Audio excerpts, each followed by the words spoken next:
নমস্কার, আমি রাজশ্রী। আমার বং সানাসি ফ্যামিলিতে তোমাদের সবাইকে জানাই ওয়েলকাম। আবার একটা নতুন ভিডিও নিয়ে চলে এসেছি। আজ 25 আগস্ট রবিবার, কাল 26 আগস্ট জন্মাষ্টমী। সেই জন্য বাড়িতে চলছে তোড়জোড় আমাদের, কারণ কি আমাদের জন্মাষ্টমী পুজোটা খুব বড় করে হয়। সেই জন্য সকালবেলা আমি আজকে ভোরবেলা ঘুম থেকে উঠেছি, উঠে আগে ঘরটা পরিষ্কার করছি, কারণ অফিসে তো ছুটি নেই, সেই জন্য ঘরটার আর পরিষ্কার করা হয়নি। তাও ভাগ্যক্রমে রোববার পড়েছে, তাই ছুটিটা পেয়েছি, তো সেই জন্য পরিষ্কার করছি। হ্যাঁ, আমি গান না চালিয়ে কোনো কাজ করতে পারি না।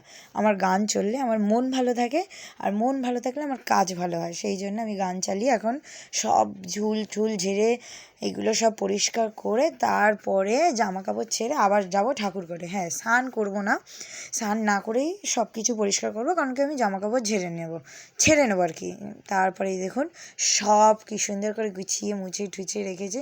আর আমি না সব ঠাকুরগুলো সব কি করেছি, সেলোপিন পেপার দিয়ে মুড়ে রেখেছি, কারণ সেলোপিন পেপার দিয়ে মুড়ে রাখলে ঠাকুরের গায়ে যে ধুলোগুলো জমে না, সেগুলো ওরকম জমে না। আর ঠাকুরের গায়ে ধুলো জমলে প্রচণ্ড কষ্ট হয়, নোংরা মানে পরিষ্কার করতে, ব্রাশ দিয়েও পরিষ্কার করা যায় না। সেই জন্য আমি সব ঠাকুরেরতে সেলোপিন পেপার লাগিয়ে রেখেছি। এই যে আমার সুন্দর করে গোছানো হয়ে গেছে। আমি এখন একটু বসে বসে এসির হাওয়া খাচ্ছি আর ভিডিও করছি। উফ, কত কাজ বাকি আছে, করতে তো হবেই, কিছু করার নেই। সব কাজ আমাকেই করতে হবে না, সব কাজ আমাকে করতে হবে না, মানে ঠাকুর ঘরের কাজ আমাকে করতে হবে। মা রান্নার দিকটা সামলায়, মা ভোগের দিনকে আসবে ঠাকুর ঘরের দিকে করতে। যাই হোক, এখন সব কাজ কমপ্লিট করে আমি জামাকাপড় ছেড়ে চলে এসেছি, আর ভাইকে দিয়েছি কিছু কাজ। এই যে ভাই ওপরের ঝুলগুলো ঝেড়ে দিয়েছে ঠাকুর ঘরে, ঝেড়ে ঠেড়ে এখন সার্ফ দিয়ে দিয়েছি ভালো করে একদম। এখন ওকে বলেছি ডল, কত ডলতে পারিস ডল, কত জিম করিস, এই সুযোগ, তুই যে আদৌ জিম করিস সেটা দেখা, প্রমাণ করে দেখা আমাদেরকে। যাই হোক, ওকে মানে ভালো টালো বুঝিয়ে টুজিয়ে ওকে করেছি, করে এইবার আমি এই যে একটু গান হচ্ছিলো নেচে নিচ্ছিলাম, কারণ কি আমার তো কাজ নেই। ও এখন ডলছে, আগে ডলে নিক, ও আগে ভালো করে ডলে নিক, ডলে ঠলে তারপর আমি আবার যাব। আর এই যে আমি সকাল থেকে সত্যি কিছু খাইনি, আর এই যে অটন কাকু এসে একটু খেয়ে নে মা, একটু খেয়ে নে করে করে মায়ের কাছ থেকে জোর জবরদস্তি কর্নফ্লেক্স এনে তারপরে খাওয়াচ্ছে।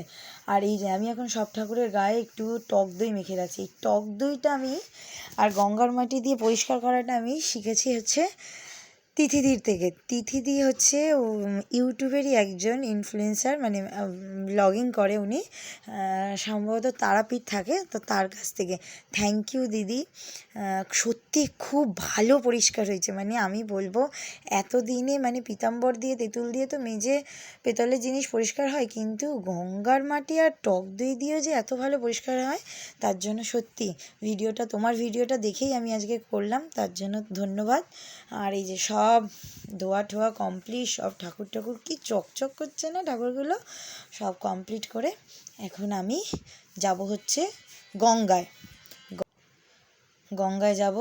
কিন্তু তার আগে আমি একটু জামাকাপড় ছেড়ে নিলাম, ছেড়ে নিয়ে আমি একটু ভাত খাবো, কারণ ভাত আমি সকাল থেকে ওই অল্প একটুই খাইয়ে গেছিলো অটন কাকু, সেই কর্নফ্লেক্স আর দুধ খেয়েছিলাম। এখন আমি একটু ভাত খাবো, ভাত খেয়ে তারপরে একবারে গঙ্গায় স্নান করতে যাবো। এখন ঘড়ির কাঁটায় বাজে প্রায় 4:30, মানে আমি সকাল 5:30 থেকে মানে 4:30, মানে এতক্ষণ কাটালাম ঠাকুর ঘরে আর ঘর ঠর গুছিয়ে। তারপর আমাদের পঞ্চদত্ত ঘাটে এলাম। আজকে কত জল, জোয়ারের জল, ভালো হয়েছে আজকে আমি এসেছি, একবারে ঠাকুরের জন্য গঙ্গার জলও নেওয়া হয়ে যাবে। এত জোয়ারের জল, আর জল কি ঠান্ডা, ওরে বাবা, পা দিলেই একদম সারা শরীর কেঁপে উঠছিল। যাই হোক, আমি তো নামিনি, কারণ কি আমি ঠাকুরের জিনিসপত্র যেগুলো ফেলতে হবে সেগুলো নিয়ে এসেছি, কিন্তু গঙ্গার জলের ড্রাম আর বোতলটাই আনিনি। তারপর আবার ভাইকে বললাম যা ভাই একটু যা, ও আবার এনে দিল। ততক্ষণ আমরা একটু বসেছিলাম, বসে বসে চারপাশটা দেখছিলাম। গলার অবস্থা আমার খুবই খারাপ, আরও খারাপ হতে চলেছে, কারণ আমার এখন থেকে প্রচুর কাজ আর প্রচুর চিল্লাতেও হবে। কাজ তো করবো চিল্লাতেও, আরও কীরকম মন ভোলা হয়ে, ভোলা প্রতীক হয়ে, শিবশম্ভু হয়ে বসে আছে। ওর অ্যাকচুয়ালি কাশি হচ্ছে, ভিতর খুব কাশি হচ্ছে, আর শুকনো কাশি হচ্ছে। আমার এরকম করতে না খুব ভালো লাগে। যাই হোক, এখানে শিব ঠাকুরের আগে একটা মুখ ছিল, মহাকালের মুখটা, সেই মুখটা চেঞ্জ করে ওরা নতুন ব্যানার লাগিয়েছে। প্রত্যেক বছর শ্রাবণ মাসে নাকি ওরা চেঞ্জ করে। এই যে জল কি ঠান্ডা, ওরে বাবা গো, আমার পুরো সারা শরীর কাঁপুনি দিয়ে উঠছিল একদম। কিন্তু স্নান তো করতেই হবে, গঙ্গার জলও নিতে হবে, যতই হোক মা গঙ্গার কাছে মানে আবেদন করে গেলাম সবাই যাতে ভালো থাকে, সুস্থ থাকে।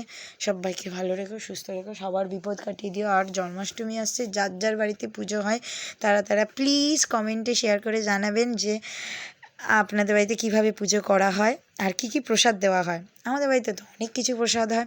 মঙ্গলবার দিনকে নন্দোৎসবের দিন তো 56 ভোগ হয়, আর জন্মাষ্টমীর দিন হয় মোটামুটি অনেক কিছুই হয়। সেই সব ভিডিও শেয়ার করব আপনাদের সাথে, আপনারাও দেখবেন। আর অবশ্যই আমার একটু পাশে থাকবেন, তাহলেই হবে। উফ, মারাত্মক ঠান্ডা লাগছিল, মারাত্মক ঠান্ডা। আর সঞ্জিত বলছে ডুব দে। আমার ভাই এদিক দিয়ে বলছে ডুব দে, সঞ্জিত বলছে ডুব দে। কিন্তু আমরা যেখানটা দাঁড়িয়ে আছি না, সেখানটা বেশি নিচু না কিন্তু, কারণ কি জোয়ারের জল প্রচুর সিঁড়িতে উঠে এসেছিলো।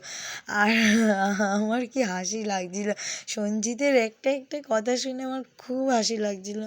ও চাইছিল না আজকে স্নান করতে, কিন্তু আমি বললাম এসছো যখন আবার ফেরত চলে যাবে, স্নানটা করেই একবারে যাও।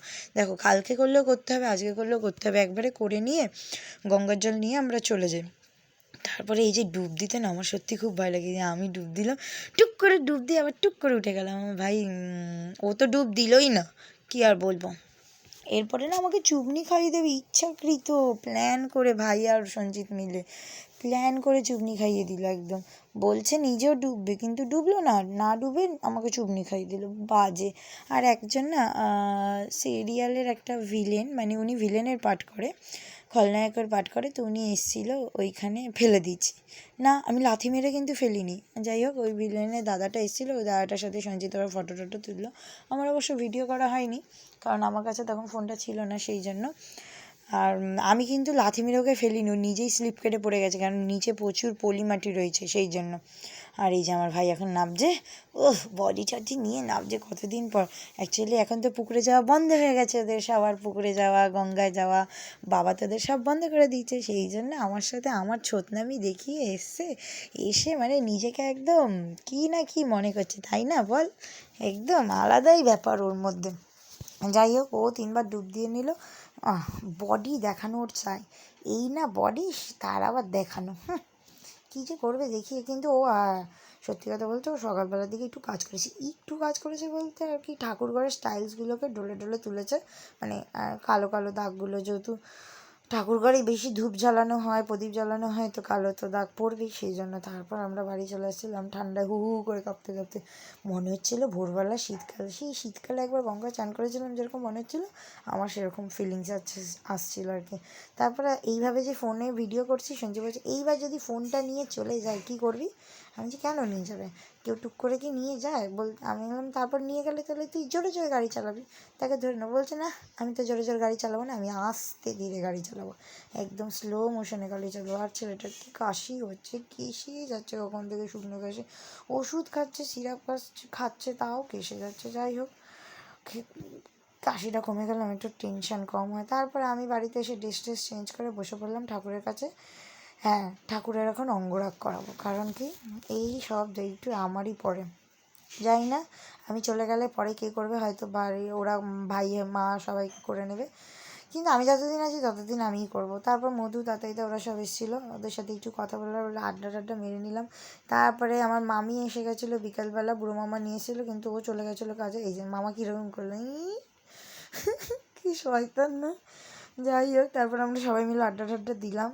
আর মানে আমি বাড়িতে থাকা আর লোকজন আসা মানে আড্ডা দেওয়া আমার বেশ ভাল লাগে, সবার সাথে চলতে ফিরতে। যাই হোক, সেসব পরের কথা। ভিডিওটা ভালো লাগলে অবশ্যই সাবস্ক্রাইব, লাইক, শেয়ার, কমেন্ট করে দেবেন। সবাই ভালো থাকবেন, সুস্থ থাকবেন। আজকের মতন এখানেই ইতি। এক্ষুনি আমার বাবা লাইটটা নিভিয়ে দিল, যা।